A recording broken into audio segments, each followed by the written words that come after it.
ये एससी नहीं है। तो ये आरक्षण की क्या जरूरत है? नहीं है, बंद कर दो। हमारी तो मांग है, बंद कर दो। बाबा साहब की मांग है, बंद कर दो। बाबा साहब ने कहा था 10 साल के लिए दिया है, 10 साल के बाद बंद कर दो, बंद कर दो और हमको हमारा सेपरेट इलेक्ट्रेट दो। बाबा साहब ने सेपरेट इलेक्ट्रेट की मांग की थी। पहले बात मैं आपको क्लियर कर देता हूं, वो एससी के सांसद नहीं है, वो रिजर्व होगी सीट एससी के लिए।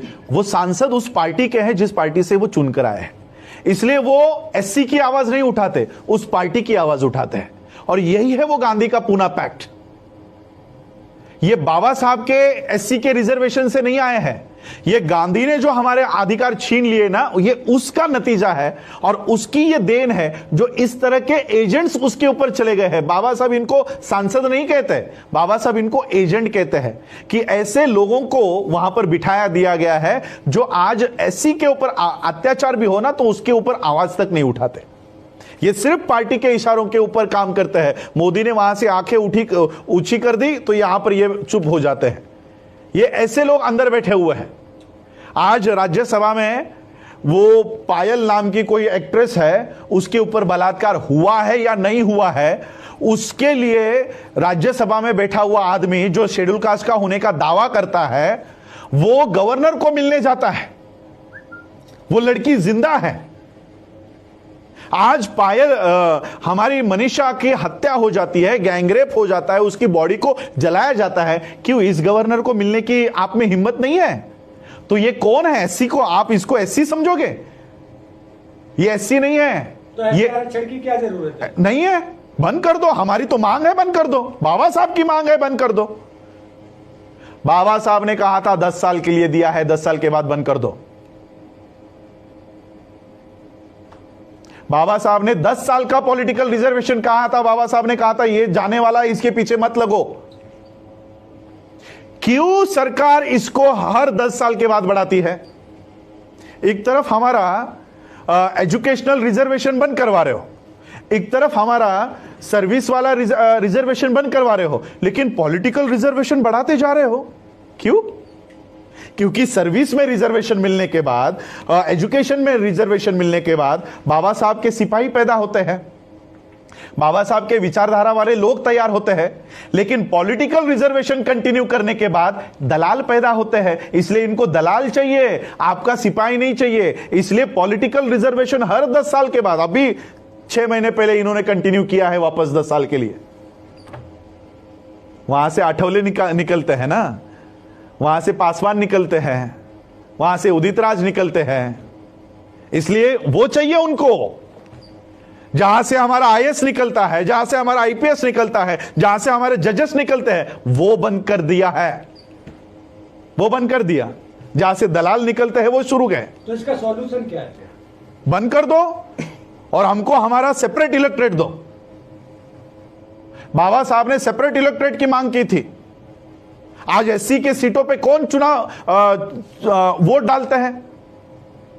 और जो हिंदू फेवर का हो, ब्राह्मण फेवर का हो, उसी को एससी का गधा चुनकर आ सकता है, लेकिन एक कर्तव्यगार व्यक्ति एससी के सीट से चुनकर नहीं आ सकता। कितनी एससी के सीट्स है मुझे बताओ कि बीएसपी जीतकर आई है? सारे एससी के सीटों पे बीजेपी जीत के आई है। तो कहां है ये? क्या बीजेपी एससी की पार्टी है? क्या डिसीजन मेकिंग में एससी का कोई भी एक आदमी बीजेपी के उस बॉडी पर है? यानी एससी के जगहों पर किसका कब्जा है? बीजेपी का। क्या बीजेपी एससी की पार्टी है? क्या कांग्रेस एससी की पार्टी है? एससी की पार्टी कौन है? बीएसपी है।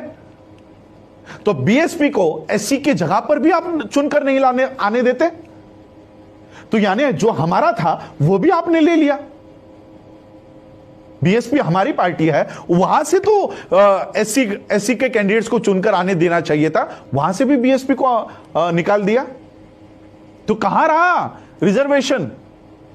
हमारा ये रिजर्वेशन नहीं है, रिप्रेजेंटेशन है। मुझे बताओ उस संसद में एससी का प्रतिनिधित्व कौन कर रहा है? मुझे बताओ। रिजर्वेशन छोड़ दो कि 30 सीटें आपके लिए रिजर्व है, रिजर्वेशन छोड़ दो, रिप्रेजेंटेशन की बात करो। कितने लोग एससी के ऊपर अन्याय हुआ, किसने इस्तीफा दिया? प्रतिनिधि कौन है? हमारा प्रतिनिधि।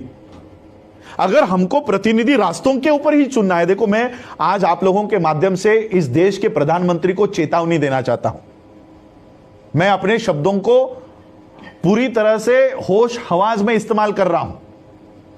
मैं इस देश के प्रधानमंत्री को चेतावनी देना चाहता हूं, आप संसद में बहुमत में होंगे, आप राज्यसभा में बहुमत में होंगे, लेकिन देश में हम बहुमत में हैं। देश में हमारी संख्या ज्यादा है। अगर इस देश के संविधान को उसके साथ खिलवाड़ करने की कोशिश की, एक भी एमएलए और एक भी एमपी को रास्तों के ऊपर घूमने नहीं देंगे। एक भी एमपी और एमएलए को घूमने नहीं देंगे। और जो एससी का है सबसे पहले तो उसको पीटेंगे, ओपन वाले को बाद में पीटेंगे, ओपन वाले को बाद में पीटेंगे, एससी वाले को पहले पीटेंगे। ये वो दलाल है जो हमारी बात करने के लिए अंदर भेजा है, वो चुप बैठा है, इसको पहले पीटेंगे। लेकिन हम बाबा साहब के संविधान को मानने वाले लोग हैं, इसलिए मैं मोदी जी को बोलना चाहता हूं कि ऐसे नौबत पर हमको उतरने के लिए मत दीजिए।